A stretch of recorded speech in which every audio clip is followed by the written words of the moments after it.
Perfect.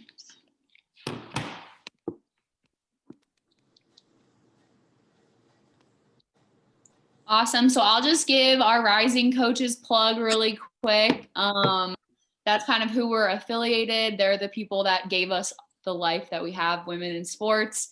They are the largest coaching tree in ever. It's amazing. I would definitely check it out for sure if you are in any part of basketball or sports or anything.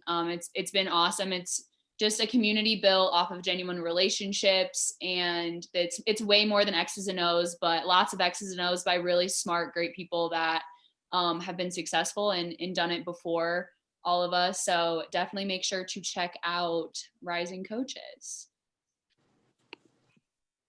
100%. Excited for tonight. We're going to play our intro video first. So here we go. Yes.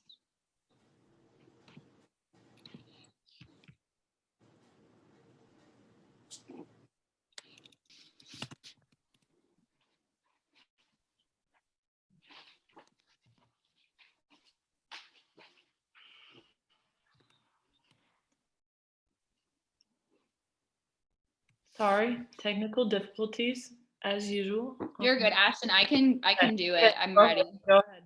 Sweet. Okay.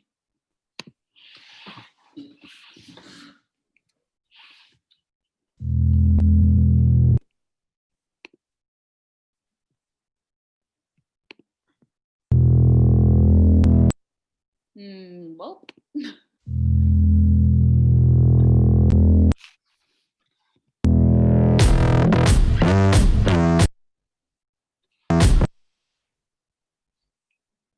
Oh no.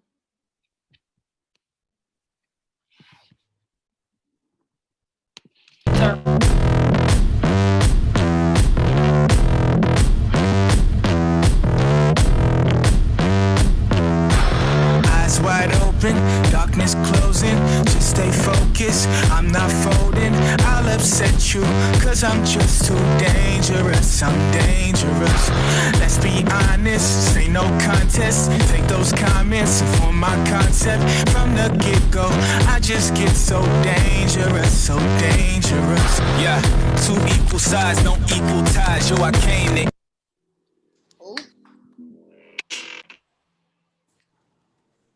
All right, welcome to week 17 of Women in Sports.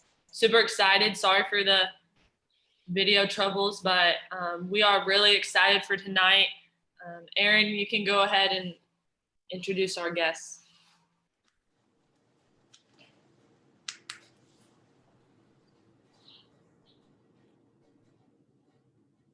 She's freezing.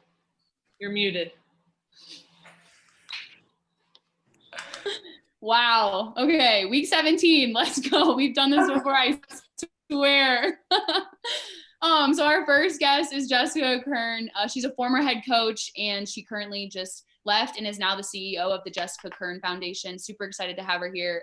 We have Coach Chelsea. She's the head coach at Godby High School, and she is the host of the Coach's Bible Study, as well as Coach Chantel. She is a former pro women's basketball player and is the current assistant coach at the University of Arkansas.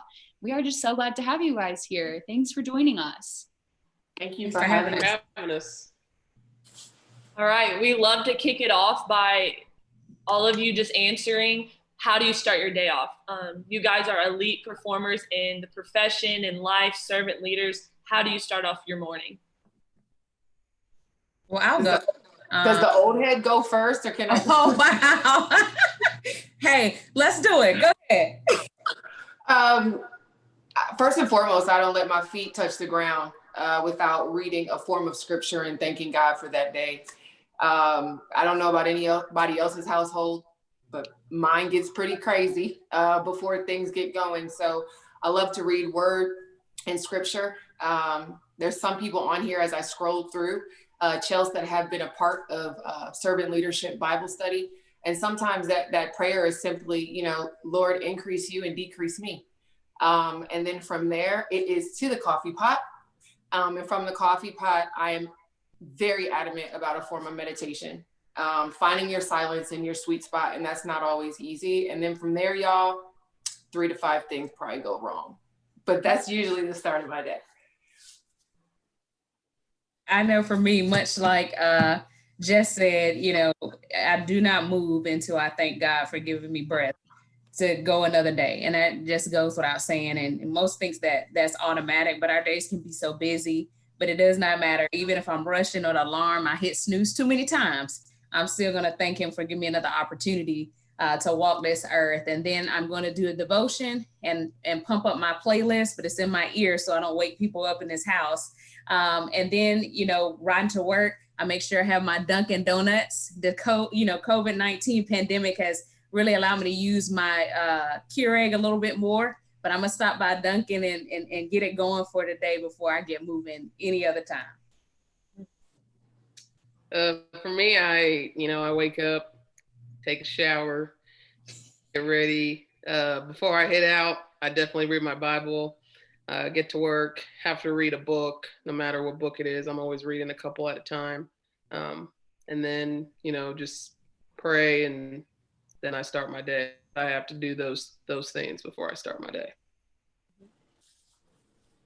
That's good. That's really good. All three of you. It's really important how we start our days. Coach Jessica, we want to start off with you.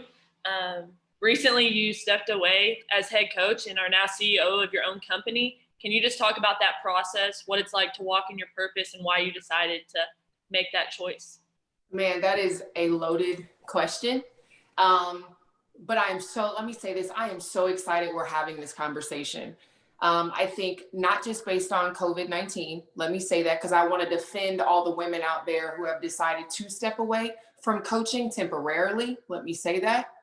That sometimes God has a different calling on your life. And I think as coaches, we're taught to grind so much that sometimes we forget to listen to the inner voice. And I know for me, my inner voice have been talking to me for a while. And I've had some phenomenal leaders to work under. I've had some kids that it's a mission for me to watch them walk across the stage. But I also knew the moral conflict as a head coach with my personal beliefs and some of the institutions that I worked for. It became a very hard spiritual walk for me to sleep well at night. And so, when you finally, I know at 16 years old what I wanted to do. My dad and I joke about it all the time because I had a grease board in our basement, and I said by 30 I want to be a Division I head coach. I want to be a head coach, period. By 35 I want to be a Division I head coach. But I always told my dad I wanted to retire, period, by the time I was 50. Because my father watched me do a lot growing up. He was at every event. My family was very, very involved.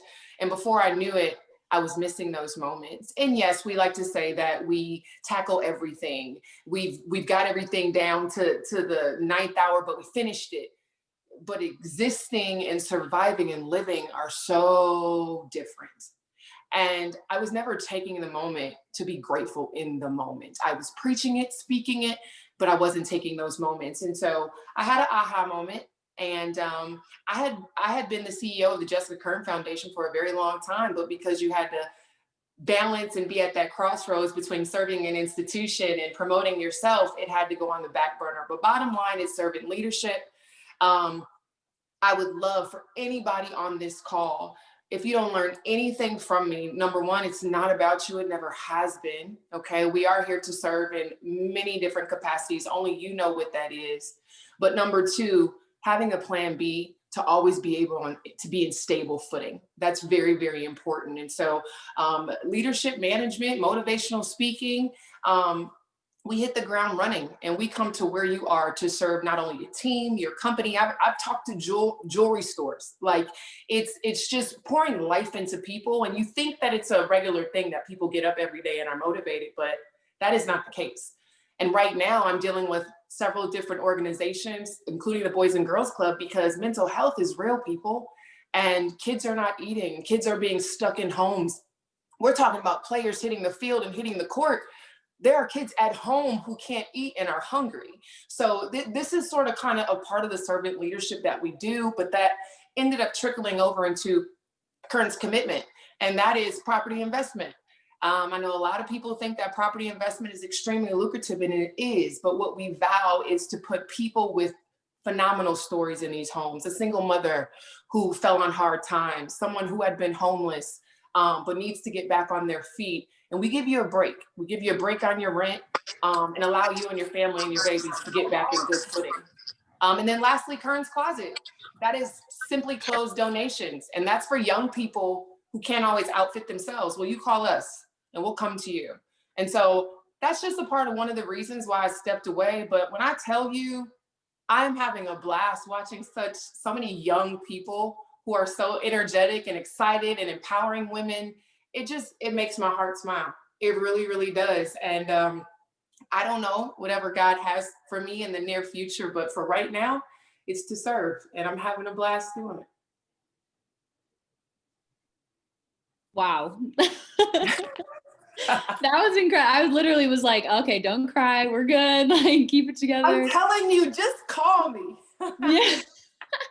Absolutely. Like, literally, I was just telling Ashton, like, I just remember seeing like your statement on Twitter, and I was like, I don't know who this is, but like, I felt something reading it, and like, just skimming through your Twitter. I was like, wow, like, this is incredible. And I just remember being so happy for you. And I like didn't even know who you were at that time, but wow, incredible. Chelsea, you're gonna be next. But okay. Basically, so kind of you started, servant leader and the coach's Bible study and things like that. You're a head basketball coach at the high school level, which is absolutely incredible. Those years are just great. But how did you really come up with the idea for the Bible study for coaches, and kind of what has that experience been like during quarantine? It's funny, and not to sound cliche in the least bit, everything that I do and how I move is literally on God's agenda. And I often do Bible study plans just to, we do professional development in our daily lives. We do all these things to physically enhance ourselves, but spiritually, I want to make sure that I'm always top notch and staying close to God. And so, this particular time I said, I always do these plans for every facet of my life, but I never really took a look at paying attention to a Bible plan for coaching or for servant leadership. And so, I started a plan, and then I said, you know what? And let me back up. I didn't say it. God said to me, ask these other coaches, you follow them every day. They follow you every day. Ask them what they like to join. And I laughed because, my grandmother and mother always used to tell me, when you do or begin to do God's will, the enemy's going to get mad. And so I tweeted it out and said, hey, I'm about to do this Bible study plan on the app. Who would like to join me? And I left a link. My brother was over picking up my niece and my nephew, and we walked them out, got locked out of the house. So where I started to get upset, I started laughing because just like my mother and my grandmother said, you do what God asks you to do, the enemy's going to always try to trip you up. So sitting in the car waiting on Pop Lock, I'm looking at, playing with my niece and nephew, my brother in the car, and I look back at my Twitter and over 50 coaches had signed up for the plan. Blew me away. Just simply that all of us coaches that, we go into this professional development for X's and O's, offenses and defenses and all of these different things. But at what point do we take the time out, much like you just asked each of us, what do we do at the beginning of our day? And we do at the beginning of our day, we pray and thank God. But what do we do to spiritually enhance ourselves, to prepare for those things that are going to happen in the midst of the day? And so, not only did we comment and go back and forth within the app, but I talked to, who's now become a brother of mine, Ty Garth, who at the time was assistant coach at Fisk University. And he was like, Chelsea, I love that we can send these notes back and forth, but I really like to actually have an open conversation. So, I created a Zoom link and started asking different people like Coach Willie Simmons at FAMU, Jessica Kern at the time that was at Tennessee State and over the Jessica Kern Foundation, Kendra Aaron, Coach C.Y. Young from Florida State, Carlos Lachlan, Jarvis Mitchell. And that week was amazing. And not to mention TCC's head coach, I don't want to forget Coach Zach, but I allowed them to show us what servant leadership looked like from their eyes. And I was really taken aback because these people who are head coaches in their own right, leaders in their own right, taking the time out to pour into one another and being able to be on that platform and have these conversations with these coaches that otherwise, if not for a pandemic, would we really have a conversation? And after that 7-day plan was over, Jessica and Willie both were like, Chelsea, I don't know what you have to do, but we're not ready to finish, this platform and speaking with each other because, you all know we can sit in professional developments all day, but at what point as leaders and head coaches and teachers, we're always pouring and emptying out our vessel. At what point do we get poured back into? And so, I said, you know what? God doesn't give a vision without giving me the provision. And I kept asking. I've never been afraid of no. And if it's a God plan, he's going to provide. And every time that I've asked, I've only received one no in 5 months. And it was not because they couldn't do it. It was just a scheduling conflict. And, we've kept it going. And we've had some people the likes of one of my idols, Cheryl Swoops on. We've had Coach Kelly Graves. We've had, all of these people that I could never, ever imagine. If anybody would have told me 5 months ago that we would be doing this, I would have never, I was like, I don't know. But God is bigger than anything you can imagine. If you just do his will, he provides these things for you. And it's been amazing.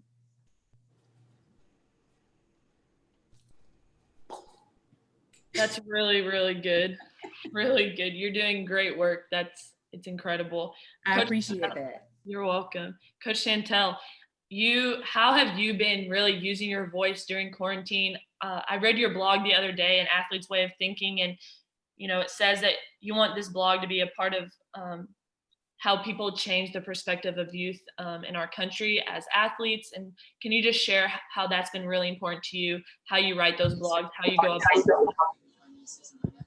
Yeah. First and foremost, I'm not going to talk nearly as much as those women. They're too good. So just understand that I'm not going to go nearly as long. But, I had the idea of starting that blog. I've always thought, when it comes to learning and wisdom, it's more by your experiences. It's not necessarily your age. I think there's so many people you can learn from. It doesn't matter how old they are. So I felt I had a lot to offer.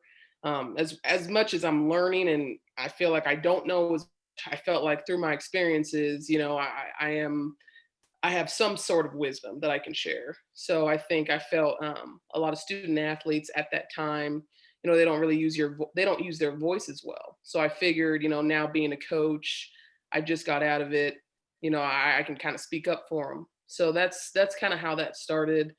I use my experiences. I talk to a lot of other, student athletes. I coach a ton of them, very close in age. So hearing their experiences and then kind of putting it with my own, I try to bring it out to the whole public, see like, hey, this is that. And from different perspectives, whether it's student athletes, whether it's from a coaching perspective, that's where I try to go with it. Hopefully I can just impact somebody in some type of way through the voice of a student athlete and their experiences. Because I think there's a lot to be learned from student athletes, from young coaches, from young people that otherwise are just put on the back end because, oh, you're not old enough, you're not smart enough, you're not anything like that. No, that's really good. You also mentioned in your blog, I saw that you felt that coaches that you've worked with or been in touch with, that you think that you challenge them. Like, how does an assistant coach challenge their staff well? Yeah, that's a great one because, I'm in a unique situation because I actually played for Coach Neighbors. So I challenged him a lot as a player. He will tell you that to your face. Absolutely. I'm as real as it gets. You may not like it, what I say, but I'm going to tell you how I feel. And the one thing he's always told me is never change. So when it comes to people, it doesn't matter if it's him, people that I'm close to, that I trust, that tell me also, what I need to hear. I think it's part of me. It's who I need to be to tell people what I think they need to hear, whether they like it or not. Now, is there ways to do it? Absolutely. I'm not going to go about it, be disrespectful about stuff like that. But I think it's really important to not be a yes man to your head coach. I think it's really important to let them know how you feel, understand they may not take what you're going to tell them and be okay with that. But if you have an opinion and you're firm on that opinion, I think you need to talk about that and address it to them. So that's the approach I take with him. And I think it's a little bit easier for me with him just because I know him a little bit better. But if there's something that I think and I'm firm on and I believe it, I'm going to tell him. Perfect. Yeah, that was a great answer. It was good. Awesome. Jessica, just kind of back to you, speaking to, you talked about how it was like kind of rough to just like sleep at night with being in the coaching profession. And I think that's definitely very realistic, especially for like two young people like me and Ashton really getting into the business and going through all of that. Can you just kind of speak with like the lessons that you really learned ultimately kind of through your coaching experience, what kind of happened once you became a head coach, and then just, you know, how you really were able to be okay with stepping away and just fully running your company? Well, first of all, I want to tell Chantel, like, if we got next, she's on my squad. Like, I don't care if I sit down, I can put 3 down on the list. Like, I'll wait. She needs to be on my team. But one of the funniest, and I mean that, I really do mean that, because I'm only going 3-point line and 3-point line. I'm not doing that. But I think what's funny is, and I'm actually going to use Coach Neighbors as an example. So when we played in the Music City Classic in Nashville, and we played down to the wire, and he came to our locker room after the game. And like, first of all, my kids, I mean, at this point, we're like, we were down to 6. And, you know, so we're like, I'm like, no, we still lost. Okay. This is still a loss. But he came in, and I'm going to say this because it's going to segue me into being a head coach. You have to learn to listen more and speak less. When a man of his caliber speaks, you listen. I think as a young coach, I wanted to be heard so much and so often that I didn't pick and choose the battles in which when to speak. And then when you do speak, know exactly what you're talking about. And even then be okay with no. Any coach that's about anything, they heard you. They may not validate you at that moment, but great coaches down the line with 10 seconds to go heard you. And that's what makes phenomenal assistants. So going back into coaching, you know, my backstory, I was an all Big Ten heptathlete at Penn State University who ended up playing professional basketball in Europe for 7 years. So I always say this to young coaches, like, please don't take no for an answer. Don't. I had Card made Vistaprint when they first came out. Terry Mitchell was at Marquette University. Shout out to Terry. I love her to death, who's now at Pitt. And she would let me just come in and run because she knew like that's really what I wanted to do. And I was going to camps for her when I was a little girl. And they played University of Arkansas at Pine Bluff, and Pine Bluff got smashed. But at the time, Danny Evans was the head coach. And I said, Dad, I don't know what they're doing, but I want to get down. I want to be a part of that. So I just waited for him. That long coach's spiel, you know, y'all, we can take over the world next game. We got to get our life together. Okay. Get your check, on to the next. Now, hindsight, I know how that feels. But I waited. I said, Danny, you don't know me, but I want to know you. If there's ever an opportunity for there to be a spot on your squad, here's my card. Literally a month, not even a month later, I'm packing up my black PT Cruiser because that's what I could afford at the time. And I'm driving to Pine Bluff, sight unseen, to be a graduate assistant. I'm saying that to say, do not take no for an answer. It is one thing to be a nuisance. It's another thing to be persistent. A great head coach wants someone that can fully support them in all facets of the game. It was at being a graduate assistant that I learned everything from taping ankles, being in the locker rooms, coming early, staying late. And I know this sounds like a broken record, but it matters. It really, really matters. And from there, I was able to propel myself. I ended up going back to Milwaukee, to the University of Wisconsin-Milwaukee, and work with Sandy Botham. Sandy didn't even have a position. She just knew she needed a Milwaukee native on her staff that could relate to the players. And so I was the media specialist, okay? And from there, I ended up getting a head job. I ended up getting a head job 4 years later at Lincoln University. And that was only because the track coach at Lincoln, I had helped Marquette track and field as a volunteer assistant coach in the off season. And he was like, I know somebody and she's worth it. Give her a shot. And 4 years later, we went from 1-26 to making the Division II national tournament, winning the CIAA, getting coach of the year.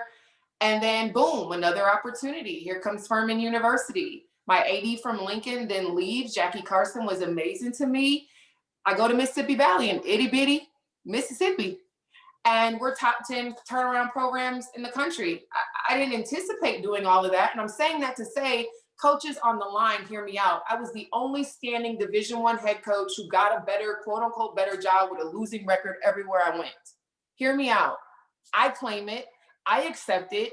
Did we have to go play guarantee games? Did we have to get our heads bashed in? Did those kids come back resilient and started breaking history every single year? Yes.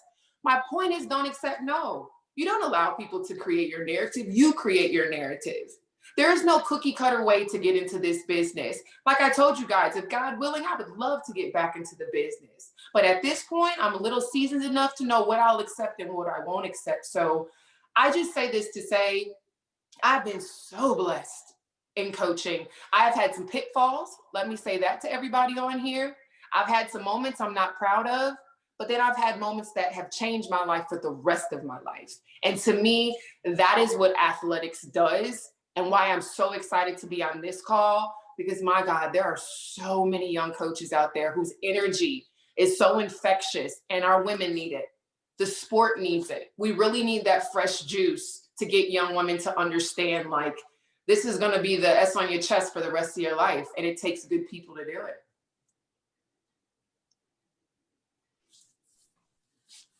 Beautiful. Wow. Love it. Love it. Love the energy. It's contagious. I want to run through a brick wall right now. So that is awesome.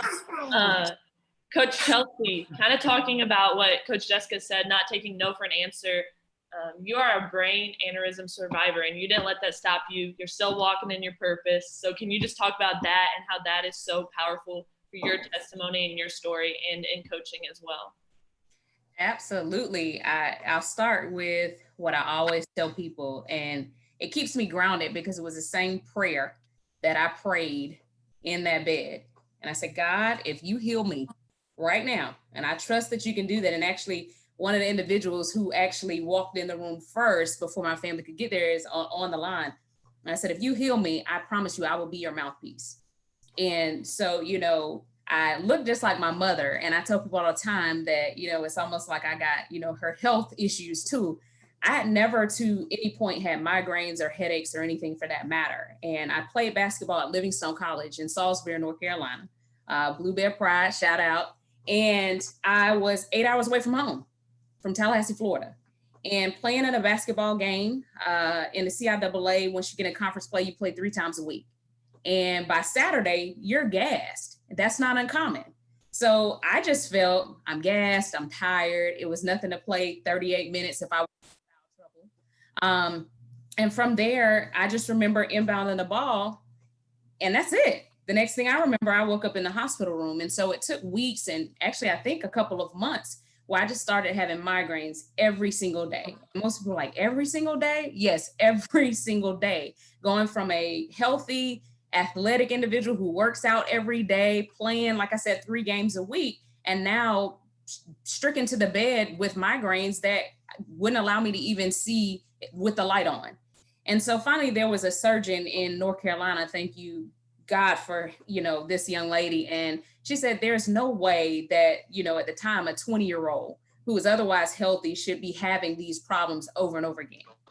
So she placed me in the hospital for some exploratory, things. And she found out, after some testing, and I should have known something was wrong, because she came in there Saturday morning, and I was sitting there watching, some cartoons on the TV, and she sat down to watch them with me. We know doctors, they don't do that. They're too busy. So I should have known something was wrong there. And, she said, well, Chelsea, so I said, Doc, what's going on? And so she said, Chelsea, I really don't know another way to put this. But, we did some scans and we couldn't see anything. We did some other scans, but then we did, a CT with dye, and we figured out what's been bothering you. So I'm like, okay, what's going on? And she said, well, you have a brain aneurysm, and we're basically talking to see how we're going to do this because it's in an inoperable position. And so by this time, my mom, and a mother's love, my mom had made it to North Carolina, okay? I don't even want to know the miles per hour she was driving to get there. And so we're sitting in that room and we're talking, and the conversation was either we're going to operate or we're going to watch and wait. And it was in that moment that it's one thing to learn God through your parents. It's one thing to learn God through your grandparents and everybody else. But it's in that moment that I learned God for myself. And, we prayed about it, and my mom looked at me and she said, well, baby girl, it's going to be what you decide. And I prayed about it. I said, Mom, God's telling me to watch and wait. I don't think that we need to, there's so many more negative side effects to this. Let's just watch and wait. And as we move on from years and years, and I moved back to Tallahassee, Florida, Shands Hospital down at University of Florida is one of the biggest hospitals in Florida, most successful. And there was a surgeon who actually dedicated his life to brain aneurysms. And he said, I just don't feel that at the time a 22-year-old should be walking around with a time bomb ticking in her head. And he felt confident I could get it. So, again, talk with my mom, talk with my family, and we decided, hey, let's do this. We trust God for all this. Let's do this. And so at the end of the day, we get there to a pre-op appointment. I'll never forget it because my grandmother actually was, at the time we didn't know, but a few weeks from transitioning.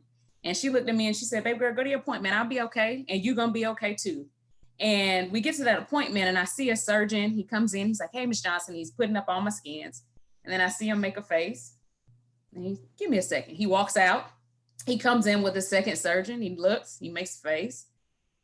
Then he walks out and another one comes in. And I said, okay, this is starting to sound like that joke. How many people does it take to change a light bulb? How many surgeons does it take to tell me what's wrong, right? And I said, can you all just tell me, because now I'm getting really nervous about what's going on. You keep leaving and adding more people to your team. What is going on?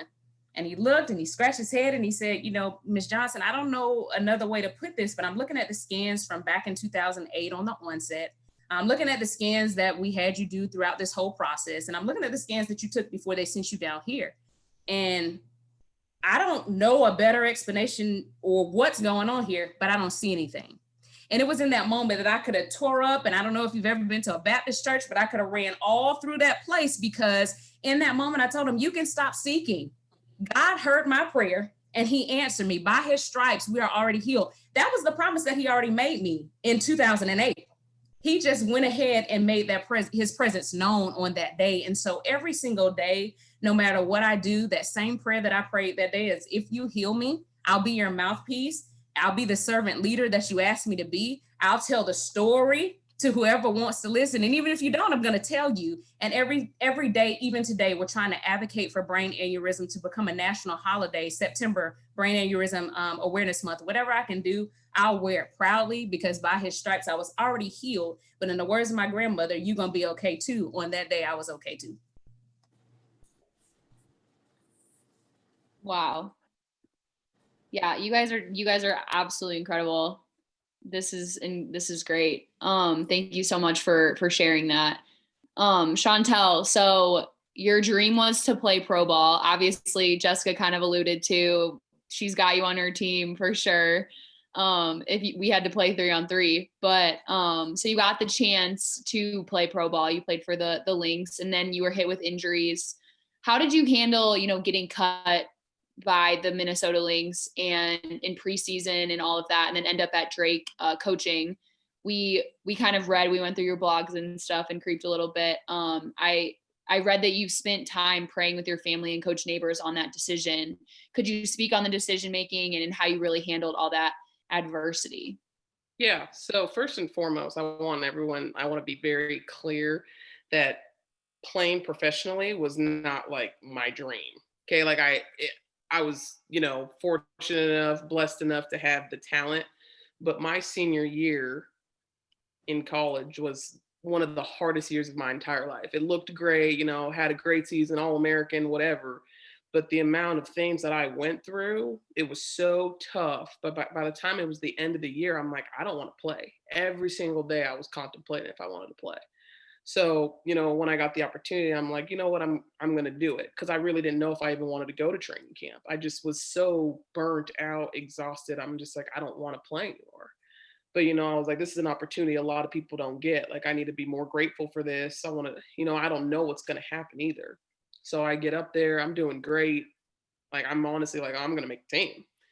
Then, you got to get through 2 weeks of training camp. Not easy. It's not an easy thing to do at all. It's so hard. So the second week comes by, my knee is just like swollen as swollen can get.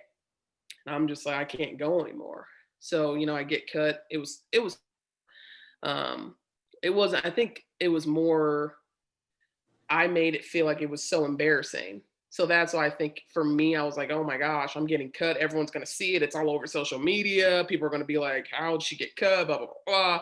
So it was more of like the embarrassment of it being on social media more so than like, oh, it was, like, okay, life happens. So obviously like that ended up going about, and this is kind of like my testimony. So I'm going back home, and I'm like, you know what? Like I already signed a contract to go overseas. I'm supposed to head to Israel in a few months. And I'm just like, you know what? Like, I'm tired. I've always wanted to get into coaching. Let's just see if I can do it. So it's like a Monday, and I call my mom, and I'm like, Mom, like, I think I want to go this direction. And she's like, okay, let's pray about it. So we literally pray on the phone that Monday. That Tuesday, I call Coach Neighbors. I'm like, hey, Nabes, like, just FYI, like, I think I want to get into coaching. Just have your ears out for me if you know anything. And like backtrack, I was a part of the So You Want to Be a Coach program at the Final Four my senior year. So literally Wednesday morning, I get an email from Jenny Bronchek at Drake. And she says, hey, we have a GA spot. She recruited me out of high school. So she's like, hey, I saw you're also in the So You Want to Be a Coach program. Like, let me know your thoughts. And I call my mom, and I'm telling my mom, like, screams. Because like we literally had just prayed about it 2 days ago. We're like, you know what? God's going to work it out. Just following him. And get that call. End up calling her that weekend. Figure it all out. I go there. It's all great, right? So I'm like, oh, this is going to be awesome. Go to Drake. That first year, oh my gosh, guys, like I almost quit. It was my first job. Okay. I'm just laid back, whatever. So, and this is an all female staff. So I'm like, holy crap. Like, I don't know if I could deal with this. Like the personalities, it was so different for me. Like, I didn't know if I could deal with it. So I was like, oh my gosh, I'm going to quit. I can't do this. So that kind of pushed me to go play. So that summer I went and played in Japan. I'm like, let me see if I still want to play. So my agent finds me something, I go play. And, the way I was raised, like, you don't quit on stuff like that. It doesn't work like that. My parents, Nigeria, like, you stick through it. So, I come back, I'm just like, yeah, my knees can't do it. So I'm going to go through this. So I have a good talk with Jenny. My second year ends up being a blast, literally one of the best people ever on this earth. So it ended up being amazing. There was so much adversity up to that point and during that point, but it's helped me get to where I am today. Trust me, with everything, all parts of my life. No, that's really good. And even expanding on that, for people that are in your position, maybe players that, whether it's they don't necessarily want to keep playing, but maybe someone's in their ear, maybe they don't want to do this, but their parents really want them to do that. Like, what would you tell those players so that they wouldn't necessarily make the same choices you did, like when you wanted to coach, but you wanted to try to play, if that makes sense? Yeah, that it was hard for me. Like I would never, I think the way mine worked out, it was the way it's supposed to work out. Cause I'm a big believer that like, what's for me is for me. God's just leading my path. I'm literally just following what he has for me. So like it worked out the way it works out. But at the same time, I also feel like I still followed my heart. I still put it in prayer. So even though I contemplated so much to play, it was still the best decision for me to go do that. And I was still at peace that I did it. And even though it didn't work out, and then I was at peace because I won't be where I am right now if I didn't do that. So I think for me, at the end of the day, I think people need to follow their heart. I think it's so hard. People get so caught up, and so much peer pressure. And again, like I think social media, all the type of stuff does not help these days. So I really think people, if they are, spiritual, if they have any faith base, like I would definitely put it in prayer. Think about it for a couple days. Like it will come to you. God will give you that answer, but be patient and follow your heart. Love it. Thank you for explaining more. That's really good. Absolutely. Jessica, can you just kind of a major theme that we usually have is like people talking about their board of directors, who they really have in their corner mentor wise. I think like for us, like we obviously look up to women that are older than us and things like that, but who really like was your biggest mentor, and who is still kind of like your board of directors in your corner? And kind of how were you able to go to them and seek this, you know, feeling of, you know, I think I want to step down and do all of this? Like kind of what were those conversations like? You know, I've been really lucky. But one thing Chantel hit on, and that's why I grabbed my notepad, because she hit on so many phenomenal things. You know, that whole playing for others. And that also goes to coaching for others. I think sometimes people think we're automatically supposed to go from playing to coaching, and that's supposed to also be your path. That goes in the line of living for others, right? At some point, you have to simply do it for yourself. And people always say, I do what makes you happy. No, do what gives you joy in your spirit. That's a whole different type of happy. You know what I mean? And I just wanted to say that because she touched on social media as well. And I want everybody here within the sound of my voice to understand, I keep saying you create your narrative. You create your narrative. What you put out there is what you choose to put out there. What you choose to block off is what you choose to block off. And you know what it all is? It's brand management, people. It is. It's all branding. You have to be very strategic in the way in which you do it. And for me, for example, faith, family, and fellowship, that's all you see. That's all you see. You're never going to see anything negative in anything I do. Why? Because the world's got enough negativity. You just don't need me to do it. So mentors, Dianthia Forkey, who is was the former athletic director at Lincoln University.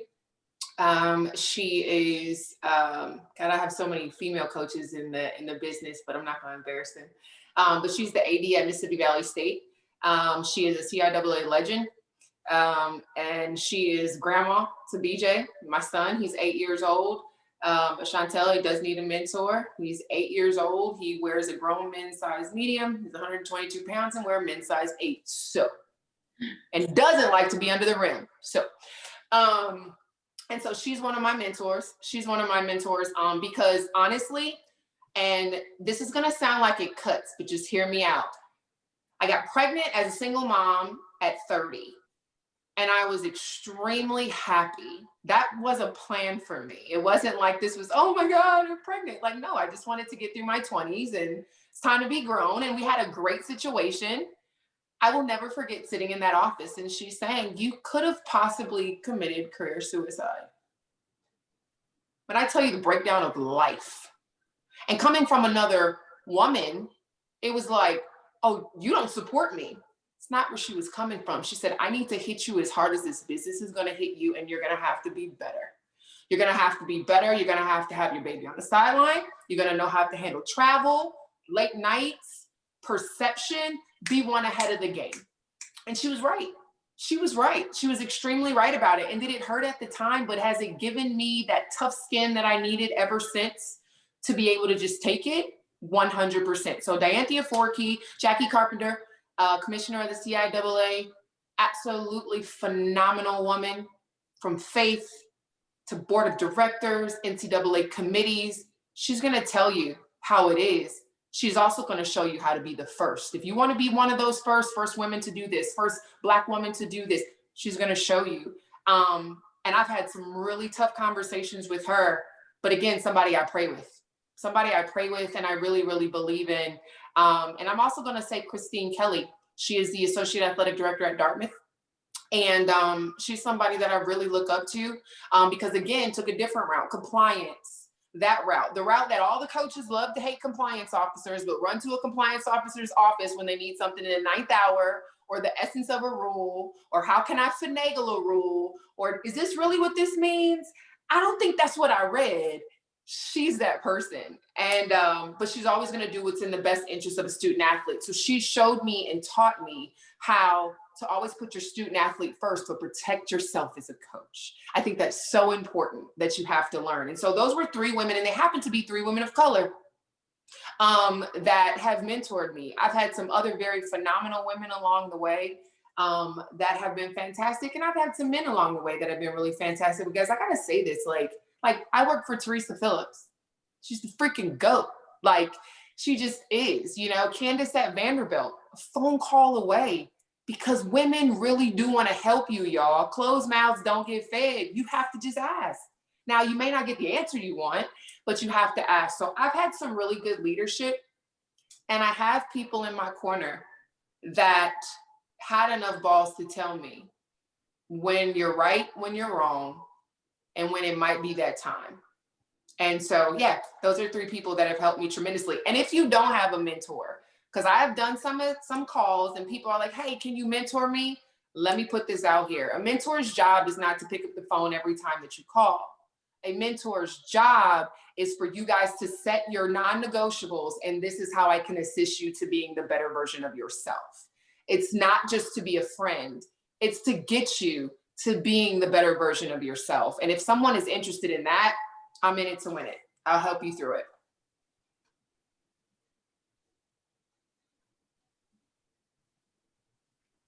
That's good. I might text you after this, so listen to your phone. You got it. You got it. I mean, I don't mind coming and sitting on the sideline or anything. I'm just saying. Got you. No, that's incredible. You guys are all examples of servant leaders, so it doesn't surprise me at all that you're like that at all. Our next question is for all 3 of you, and continuing the conversation and talking about what's been going on during quarantine with social justice and continuing the conversation and equality in so many different areas. How have you guys been raising your voice during this time on that subject with your teams, with people you work with your family, with your friends? I'll go. There's so many ways that I can answer that question. I'll start by saying, I had Coach Tatum from Carolina University on the other day, and she said something that, is so profound, and it's exactly what, I do with my players and, my babies, as I say, my students, but, don't mute your players.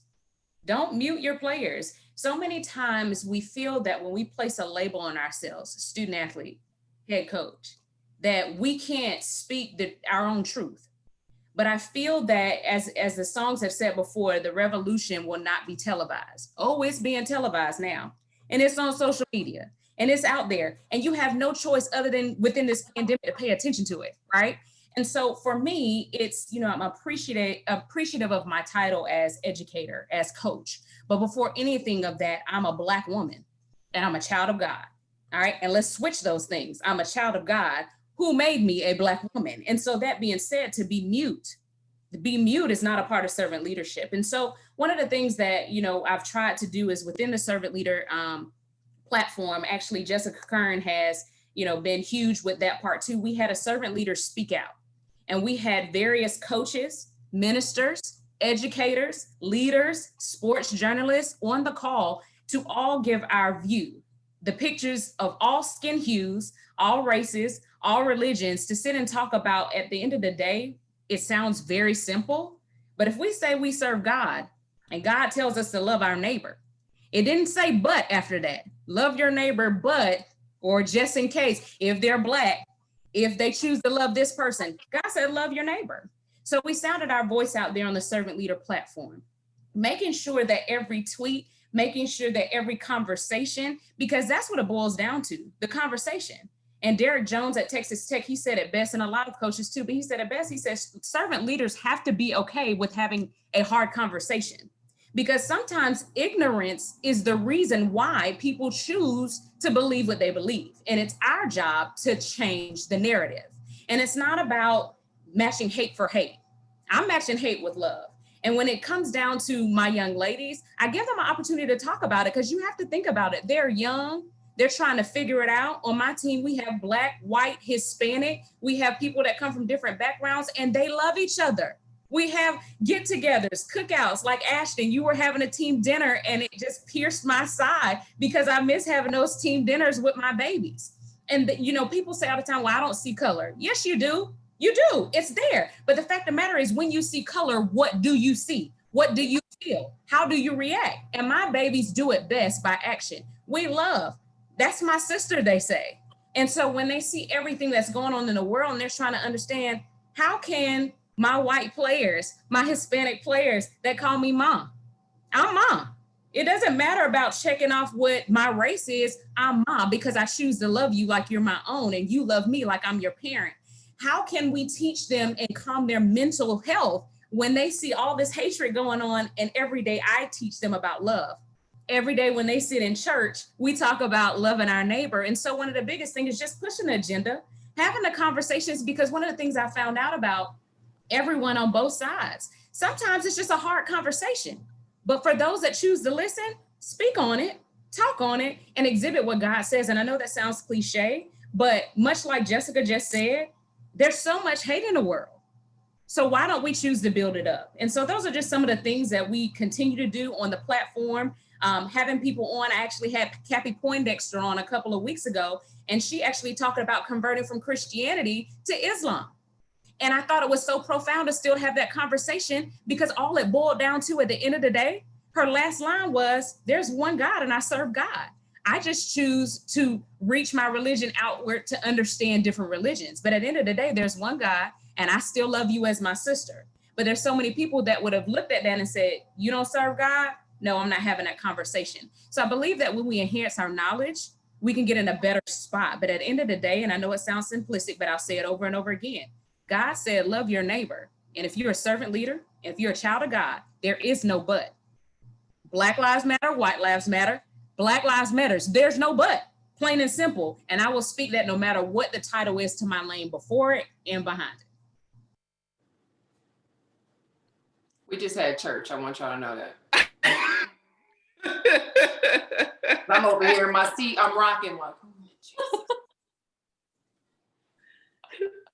but this is why I love Chelsea, and she knows it. That's exactly why I love her, because, you know, I mean, she speaks completely from her gut. I'm going to say this because I can now. It is time for administrators at institutions to get it right. And I'm not saying that's just at a Power 5 level. I'm not saying that's NJCAA. I am saying at all levels, it is administratively your duty to protect and hear your customer. And those are your students. Those are your students. And there is a lot of people that don't understand. I'm a biracial kid, a Black girl that was raised by a white dad. And I didn't understand growing up.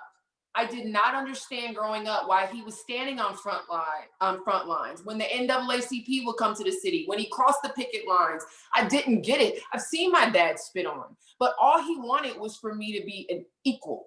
I didn't understand that being younger, but now I am raising a little Black boy and I have to teach him, if mom gets pulled over, turn on my cell phone, put your hands up, call daddy. That's crazy, but it is the world that we live in. It is the world that we live in. And I'm going to speak from an institutional control component.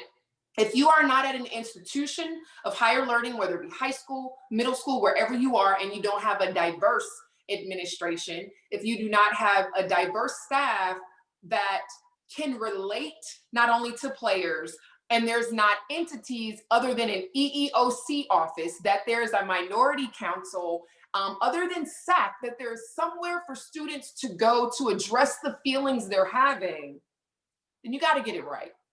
You have to get it right, because at the end of the day, this wasn't just a now issue. This is not just a movement issue. This is a we're here to stay issue. And I am so proud of so many people, especially young people, that are saying this is not okay. This is not okay. And we need to take, you know, a stance. But I will say this, no matter what, living in fear, I've always said this, I would never coach in fear. I'm never going to live in fear either. I truly feel that love never fails at the end of the day.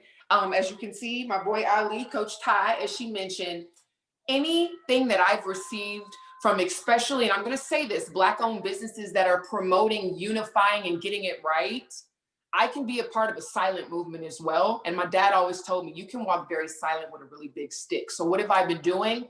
Let's go back to that Kearns commitment. I am buying properties in inner city Milwaukee that are in areas that people are trying to gentrify, with an alderman that I went to high school with, and I refuse to let those properties be gentrified and put people from the city, hardworking people from the city that are of color, in those properties, and to say we won't be moved.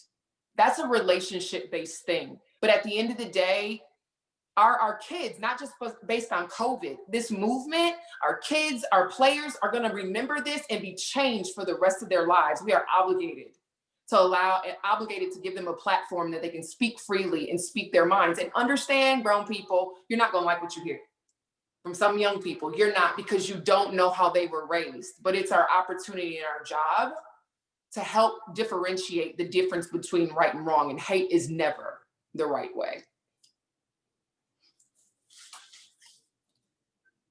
I have nothing to add. Great job, ladies. Nothing to add. I love her. I had a feeling. I knew that was gonna happen. But yeah, like seriously, absolutely incredible. Just kind of before we really open up to some viewer questions and things like that, Ashton and I, obviously, we love this conversation. We love faith. We share scripture with each other. She sent me an amazing podcast this past week, but just kind of like in a profession, obviously, like all three of you at one point were in, it's not always faith and vulnerability that is at the forefront of leadership and things like that. How have you guys really been able to share your faith with others, be bold, have hard conversations? Coach Chelsea, I know that you have this coach's Bible study. Once again, like, how do you guys really handle being vulnerable and getting that vulnerability out of others and things like that? One of the things that I actually tweeted today, and I learned this in my own spiritual growth, but healed people hear differently. I'll say that again. Healed people hear differently. And what I mean by that is you have to meet people where they are. Some people aren't ready for that conversation, and it's not your job to press. It's not your job to press. But what it is our job is to just, one, ask God for the assignment. I also learned that in my spiritual walk. Everything's not your assignment. You're getting burned out because you're tending to business that's not yours. And so within the coach's Bible study, one of the things that I learned is you have to be transparent in order for others to see. It's not all the time about talking about God and beating the Bible over their head. It's about talking the talk, but also walking the walk. And so when they come in, we see it every day. We have coaches, and I think Coach Chris, she's become one of my new friends that comes on every day, and family members, but they come on, and that first day, it's like, okay, I'm gonna sit back and I'm gonna see how y'all do things. And then as time progresses, they come back. I said it's like tumbleweed. It just kept picking up as we go. Someone will speak and keep coming. And then over time, we start having these conversations because you know this, Ashton, you know this. At the end of the day, Erin, when we're in positions of leadership, every day we're being tugged on, every single day. It is rare that somebody is pouring back into you. And so you have to make sure that when you're taking care of God's business, and in this case, it's me with the Servant Leader Bible Study, we create a level of transparency in that group. And so when people see your walk, the biggest thing that we love to hear is, oh my God, this message was for me. Oh my God, that happened to me. And I never knew how to handle that until you said this. Even, like I said, Cheryl Swoops came on, and to hear the response of her at the end was that, I didn't know that I needed this more than Chelsea needed me to come on. That is a blessing of God. God gives us elevation, but at the end of the day, his work and his will be done. And so I feel that in leadership and in the midst of all of these social injustices, the pandemic and everything that's going on, we just have to make sure that we're walking the walk that we talk. You can send a scripture all day long, but are you living that scripture that you're sending? One of the worst things we can do in this life, especially for people that are either new to the faith or trying to understand if this is a faith that they want to walk, is to try to throw scripture over and over, but they see you acting in a manner that is not of God. And so transparency is key over and over again, to just, it's okay to show the things that you've been through. Your test for your testimony and your message for your message. And so we have to be able as leaders to be transparent, have the conversation. And when people learn that, so many people over this walk, I thank God right now in this moment, like Jessica and you two, Ashton and Erin, that I've met, that we can have these conversations. We look beyond anything that we check off on an application and just have the conversation about God, have the conversation about what his will is for each one of us, and to live and love our neighbor, again, that I'll keep repeating and saying. So talk the talk, but walk the walk. So I don't really have much to add. I think the thing that I'll add to what Coach Chelsea said is, for me, I I agree with all of that. I also believe that, you know, we're all imperfect. The only person that's perfect is our Lord and Savior Jesus Christ. So for me, you know, understanding that I'm not the one, I have no room to judge. I just try to live my life according to the word, try to live my life, try to love others, have God and everything at the forefront. But I also understand that I'm human, and with human nature comes mistakes, you know, but I'm so glad that he died for us. He died for me, he died for all of us. So for me, always remembering that I don't have to be, I'm in deep peace to know that I don't have to be perfect, but I already have my salvation. If that makes sense. I think on our any of the programs that I've been a part of, organizations, I need people to understand that sometimes faith is something that young people fear. Quote unquote, you know, going to church, giving yourself at the altar is sometimes overwhelming. But I think, like Chelsea said, you meet your young people where they are. I've had so many, to me, like when a player can recite the Lord's Prayer at the end of a season, I take that as a huge compliment. That my players taught my son the Lord's Prayer, you know, and that's something he starts and ends every day with, and it's really important. But I think, I wrote these 3 things down: faith and fear don't go hand in hand, faith and worry don't go hand in hand, and faith and anxiety just don't go hand in hand. And I use those 3 words because those are words that are being tossed around a lot right now. We're stuck inside. We don't have a lot to do. The walls are closing in. What do I turn to? You got to turn to something that you can't see. And sometimes as a young person, it's very difficult to know that there's a bigger power than yourself. I was there. I understand. But when you find that centeredness, when you find that balance, things start to look a little more clear than the goggles in which we see the world through. So for me, faith has always been the foundation of any program or institution that I've worked with. Some coaches have asked me in the past, how do you deal with it when I work at an institution that says we can't publicly, you know, be faith-based. We can't pray publicly.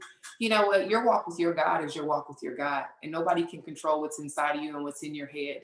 And so I just want to encourage young people, even if you want to just take the first step, understand there's a power bigger than you. And sometimes when life doesn't make any sense, there's this power that can make it all make sense. And sometimes it's unexplainable, but that's why he's a miracle working God.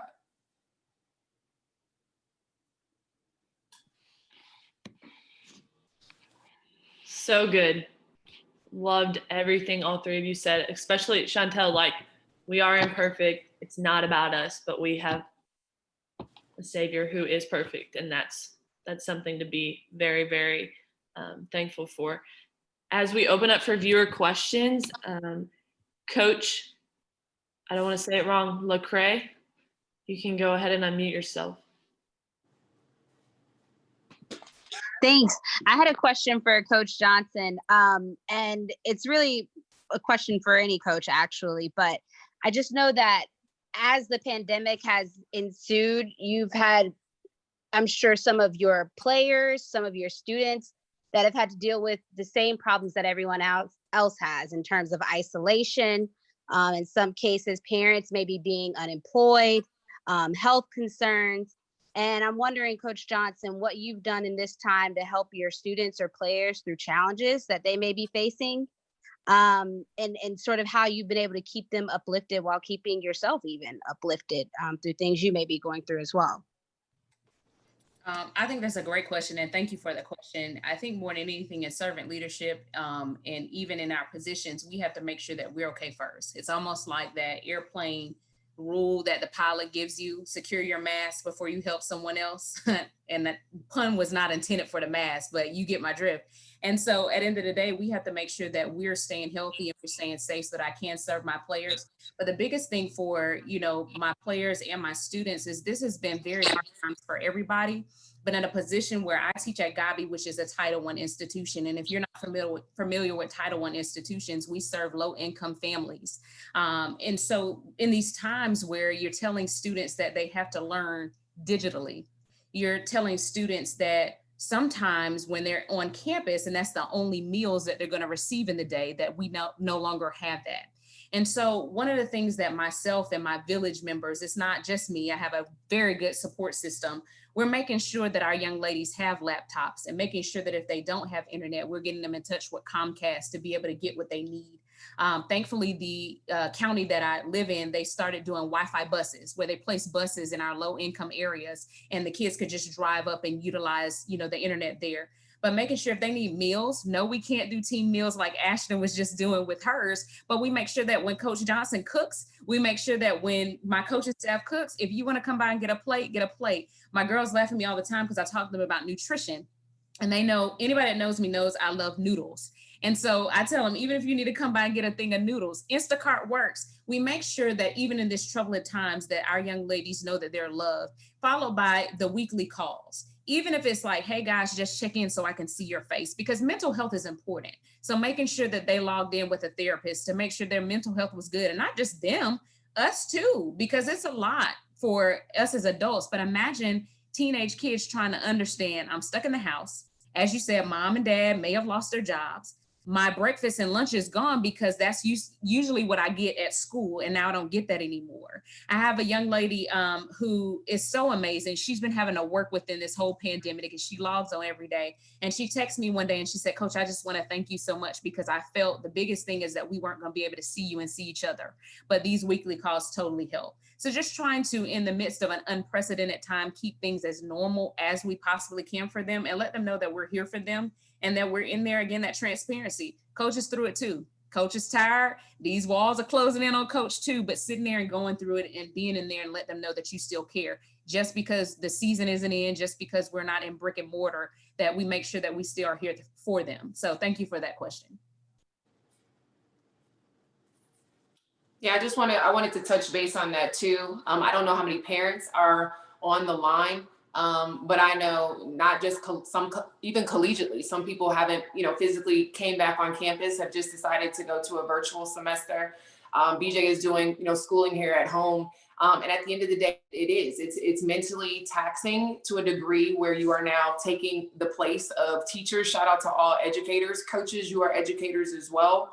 And having to get creative in regards to how to utilize your time, still get everything you need to get done. But at the end of the day, I want to really touch on the mental health aspect of it. If anyone knows me, I am adamant about making sure that your players mentally are okay. Somebody right now on one of your teams, you know exactly who I'm talking about, is struggling. They're struggling because athletics is their safe haven. They are struggling because home situation is not necessarily what that should be. They are struggling because they were the ones that sat in your office every single day, needed to talk to you, because you are who got them through. You were their ministry to a degree. And I employ to you, please check on these babies. Please check on them. And then for parents, grace. I've been saying that in 2020 to my parents on the line, give yourself some grace. The day's not going to be perfect. You're not going to get it right. You're going to fall short on some things, but these are uncharted territories and we all have to give ourselves some grace. And if I can speak to any head coaches that are on here as well, I get it.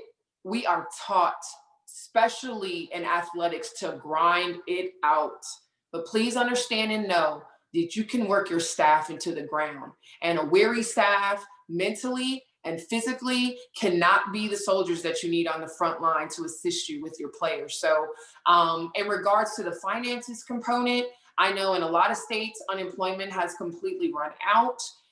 And that is extremely difficult with families, but I implore you, if you are a homeowner, please talk to the people that do your mortgages. It is a law. It is illegal to be price gouging and try to shake you down for money right now. If it is your utility companies, again, deferments, please know your rights in that regard. We may not have exactly what you want in your paycheck, but there are governing laws out there to protect you so that you and your kids can eat. So again, I just ask and let everybody know within the sound of my voice on this call, try to stay as safe as possible. I understand that this is very, very difficult times, but you do have resources. And if you are a coach, this is not just a bi-weekly thing. You've got to check on your babies every single day. That's very important. That's where the being intentional about being relational steps in. If you recruited them, you got to stick it out and go through the whole process with them. They're going through it, and so are you.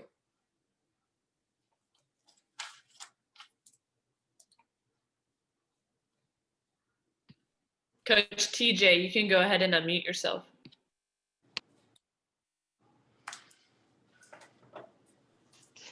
Yes, good evening, ladies. I have a question, and it could be for all three coaches, but Coach Chelsea actually mentioned it.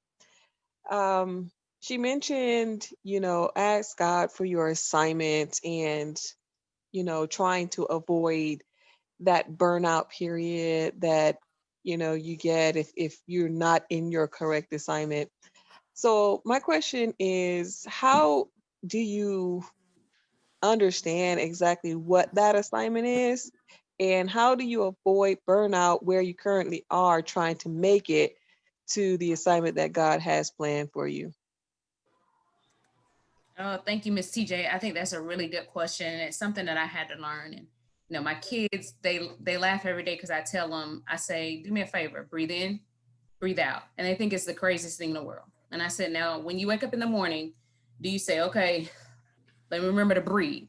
No. I said, why not? Coach, come on, that's stupid. We know. I said, right, but it's something you do every day. And it's a lesson that I had to learn. And exactly what you're saying, how do we get to that point? It starts with a relationship with God. And I know that sounds very simple, but I had to learn it myself. God, how are you speaking to me? How do I know it's you? How do I know when I'm supposed to pay attention and it's for me? And that didn't come to me until I started getting in my word. I actually, if you connect with me, I'll send you some plans that I look at, but I started looking at plans on how God speaks to me. I started looking at plans about actually avoiding burnout. And I started to learn, because when you do have a good heart, you see somebody going through something where they have a tweet out there or a message out there, or they come to you. Some days I think, a lot of my family is listening, and some days it's like, oh my God, do I have the face that just says, come to me and vent your day? But I learned that when you have God in you and that light in you, people do follow. But you have to make sure, it's a big thing. Shannon Nichelle, she was on today, and she made a comment and she said, I have to learn who I give access to myself. And I think that's big, because everybody doesn't have good intentions. So I actually could connect with you, but the biggest thing is trying to build that relationship, asking God, how are you speaking to me? What is it that you would have me to do? And sometimes people aren't going to understand that. You have to learn how to say no. And that's been the hardest thing for me, because people will get mad at you because you're trying to protect your peace. People will get upset with you because they think you're changing. You're not changing, you're evolving. And that starts with understanding that relationship with God. So I don't mean it to be funny. When you grow that relationship with God, and it is a task, something that I do every day, but I would love to send you some of the things that I worked on with that, because that was probably my biggest nemesis over the past couple of years. I've gotten better with it, is avoiding burnout. And there's a perfect plan for you. And I would love to send that to you. So if you can either put your email in the chat box, I would love to send it to you and kind of grow with you in that. Thank you. Yes, ma'am. I think you hit that on the head. Great job, Coach. Thank you, Ashley. All right. Thank you guys for the viewer questions. Really appreciate it. Great questions, great responses. In wrapping up, we started off by asking you how you start your day, but at the end of the day, we love to ask your points of pride. So whether it was the worst or best day at work, maybe something happened, was great, was bad, what are you trying to get out of every single day? So Coach Chantel, if you want to start, you can kick it off. There's a guy that I talked to. His name is Lucas Jaden. Him and Joshua Medcalf, they write these books. They just wrote one called Win in the Dark. And we've been talking since this whole pandemic started. And, one of the questions he wanted me to kind of dive into is, how can I better my best? So, and it's more just where I'm at that day. So if my best is not great, how do I beat that the next day? So for me, I'm really just looking at myself, challenging myself. Okay, today was hard. There was some adversity today. How can I be, just a little bit better tomorrow? So, I have a journal, and I write every night some of the things, things that were good, things that were bad, and then what did I learn from those things? And then I do that every day. And then at the start of the next month, I go back and read that stuff. So for me, I'm just looking at that, challenging myself, seeing how I'm getting better on a daily basis, and more ways to challenge myself to get better.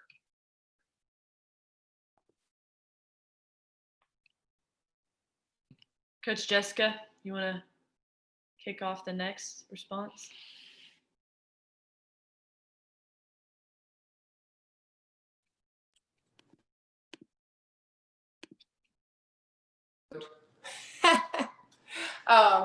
So I heard the garage door opening and the alarm started going off. Y'all didn't hear all that, but that's what was going on. That was my son coming home from baseball practice. But at the end of the day, I'm very, very, very big. I talked about grace. I like to make sure when people talk about stinking thinking, it is very contagious. It is very contagious. I don't know if I'm talking to you or whoever it is that I'm talking to. This might be for you. It's so easy to go to bed frustrated. It's so easy to go to bed complaining about all the things that happened in the day, how you don't feel good, who did what to you. But there's got to be some grace in your process to getting to gratitude. And if COVID-19 hasn't showed us absolutely anything, tomorrow, my God, is not promised. It's just not. You know, if you can sit next to an 8-year-old and you can make sure that he says his prayers before he goes to bed every night, who are we as grown people not to just for that second, because you can take a second to do what you want to do. You can always find some time to do what you want to do. And the one thing that I continue to embed into BJ, the right way is always the right way. You may be working for someone right now. I have to say this, that you do not necessarily agree morally with what they stand for. The right way is always the right way. You may be in a situation and you're like, what are my next steps? I got to get out. The right way is always the right way. You have to speak life and existence into everything it is that you want.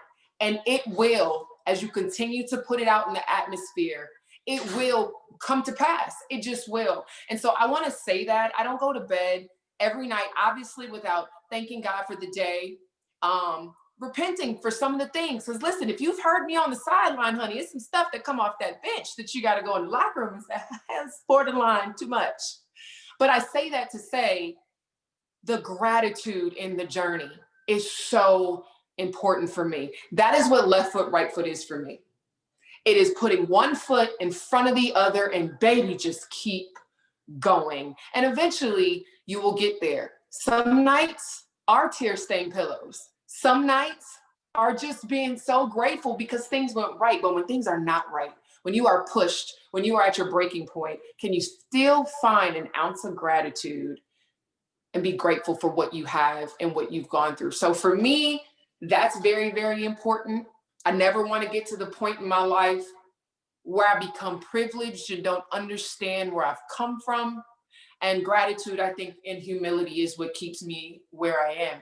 So there's some nights I do pass out because I'm exhausted. I'm emotionally exhausted. I am physically exhausted. But you better believe when I wake up the next morning, I'm grateful to do it all over again. So gratitude, that's really important for me. For me, you know, it's one of the things that there's two things. There's one of my favorite songs, and it came up again today, and it says, if I can help somebody. And it says, if I can help somebody as I travel along, if I can help somebody with a word or a song, if I can help somebody from doing wrong, then my living shall not be in vain. And a lot of times when we walk within the midst of our days, good, bad, indifferent, we know there's always going to be something that comes along when you're trying to do the right things. As I say, the enemy's going to always come through to try to wreck that, right? Because just because God knows you're moving, the enemy knows what God's doing for you too. And so I just try to make sure that even in those bad days, even when I want to get upset, my biggest thing that I've been working on over the past like 6 months, I tell myself, you know, control what you can control. And what you can't control, give it to God. And if that's what you tell other people, that's what you need to do. And so one of the biggest things, even in the midst of my bad days and my good days, I think about one simple fact that I have a strong village gang.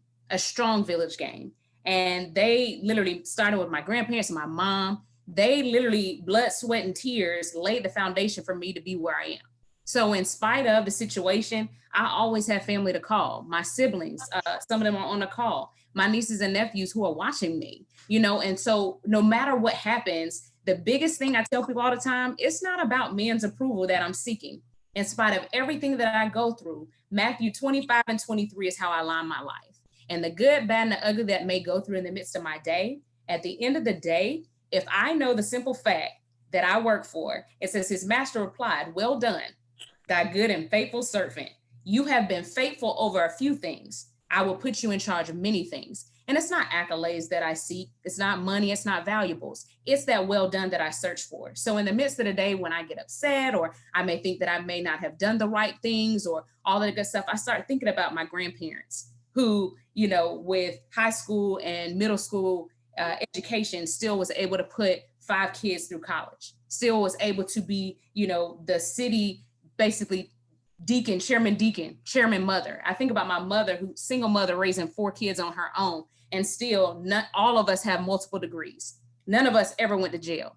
All of us married and doing great things. And I think about the simple fact that God kept us through it all. And the promise that I made on that bedside, that if you heal me, I'll be your mouthpiece. So regardless of what my day may bring up, down, indifferent, I know, well done, thy good and faithful servant. That's what I'm seeking for. If I've done His will, I just move everything past my day. And that's my prideful moment.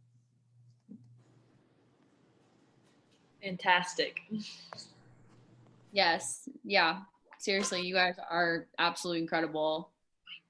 Thank you guys so much for taking the time to be intentional, be vulnerable, be transparent with us tonight. I know I learned a lot, but more importantly, there were many people that tuned in that got to hear your stories, your insight, your perspective, your voice. And that's really, really important. So we just want to thank you. Thank you to our viewers for tuning in. This is week 17. And we hope to continue this throughout the season, whether that's once a month, twice a month, maybe every week still as we go into the season. But thank you guys so much for taking time. Thanks for having us, Ashton, and I appreciate the opportunity. Thank you. I really, really enjoyed this. I put my cell in there. So if people do want to reach out, please let me know. I'd be more than happy to speak with you. I got some private messages about nonprofit and that kind of stuff. So you let me know, guys. My information's there. Awesome. Thank you guys so much. See you guys next week. Bye, everyone. Thank you.